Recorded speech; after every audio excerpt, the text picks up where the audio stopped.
Bismillahirrahmanirrahim. Assalamualaikum warahmatullahi wabarakatuh. Perkenalkan, saya Muhammad Wahdan, ya, NIM 1230124 756, ya, mahasiswa STAI Inovatif Darul Ihsan Cimahi. Ya, di sini saya akan mengulas sedikit ataupun menanggapi dari pernyataan-pernyataan sebagai tugas UAS, ya. Yang pertama yaitu paragraf pertama, kurikulum merdeka sebagai kurikulum dasar dan menengah pada saat ini, ya. Nah, pernyataan ini tepat secara faktual dan kebijakan. Kurikulum merdeka resmi menjadi kurikulum nasional melalui Permendikbudristek nomor 12 tahun 2024 menggantikan kurikulum 2013, ya, secara bertahap. Yang menarik untuk didiskusikan secara akademis adalah bahwa kurikulum merdeka bukan sekedar revisi teknis, yang merupakan pergeseran paradigma dari content based menuju kompetensi based learning, ya, yang berpusat pada profil pelajar Pancasila. Otonomi guru diperluas melalui pendekatan teaching at the right level, dan beban administratif dikurangi demi memberi ruang kreativitas pedagogis. Namun kita perlu jujur, implementasinya itu masih timpang antara sekolah perkotaan dan daerah 3T, ya. Dan kesiapan guru secara merata masih menjadi variabel kritis yang belum tuntas diatasi. Kemudian menanggapi paragraf kedua, yaitu kurikulum cinta sebagai pendekatan humanis dari Kementerian Agama. Nah, karakterisasi sedikit lebih humanis ini sangat menarik secara konseptual dan juga layak dialami, ya.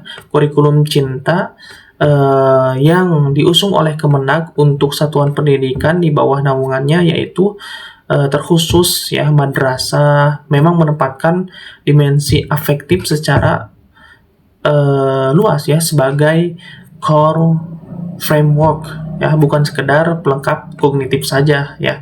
Nah, kata cinta di sini ini bukan metafora semata, ya. Ia adalah konstruk pedagogis yang merujuk pada 3 relasi fundamental, ya. Yang pertama yaitu cinta kepada Tuhan, kepada Allah, ya, hablum minallah. Yang kedua yaitu cinta kepada sesama manusia, hablum minannas. Dan yang ketiga yaitu cinta kepada alam. Sehingga ini layak dialami oleh pendidikan di satuan Indonesia, ya, khususnya yang berada di bawah naungan Kemenag, yaitu madrasah. Nah, menanggapi paragraf ketiga, yaitu struktur, relasi, kelebihan, kekurangan, dan ulasan kurikulum merdeka dan kurikulum cinta. Nah, secara struktural, keduanya berpijak pada pondasi yang sama, ya, yaitu profil pelajar Pancasila dan Undang-Undang Sisdiknas, ya. Nah, perbedaannya terletak pada entry point dan framing nilai. Nah, kurikulum merdeka itu masuk dari pintu kompetensi dan fleksibilitas pedagogis. Nah, sementara kurikulum cinta itu masuknya dari pintu nilai dan spiritualitas. Nah, ini bukan dikotomi, melainkan komplementaritas, ya. Dan disinilah letak kekuatan potensi sinerginya. Baik, sekarang kita membahas kelebihan dan juga kekurangan, ya, dari dua kurikulum yang sudah disebutkan, ya. Yang pertama, kelebihan dari kurikulum merdeka. Nah, kurikulum merdeka terletak pada elastisitasnya, ya. Guru memiliki keleluasaan merancang pembelajaran berbasis lokal, asesmen lebih autentik, dan P5, proyek penguatan profil pelajar Pancasila, ya, yang memberi ruang pembentukan karakter secara eksperensial. Nah, untuk kelemahannya, tanpa kapasitas guru yang memadai, nah, fleksibilitas ini justru menjadi sumber kebingungan implementatif. Ya. Baik, sekarang kepada kelebihan dari kurikulum berbasis cinta, ya. Kelebihannya ialah mengisi kekosongan yang selama ini jarang disentuh oleh pendidikan formal, ya.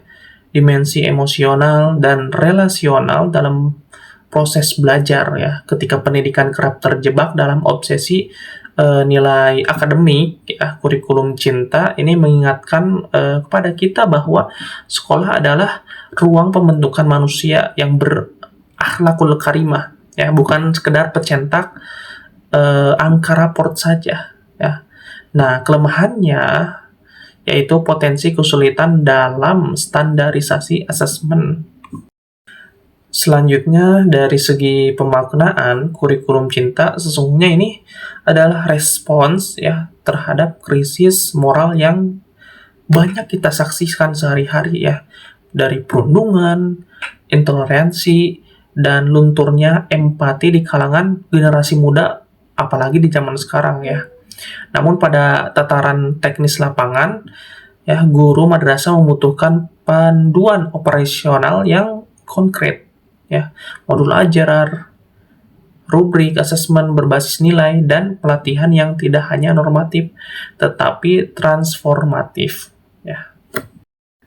Jadi, kesimpulan dari kedua kurikulum tersebut, ini sejatinya bukan kompetitor ya, melainkan dua sisi dari koin yang sama, knowledge and character. Ya, kurikulum merdeka membangun kompetensi berpikir kritis dan mandiri.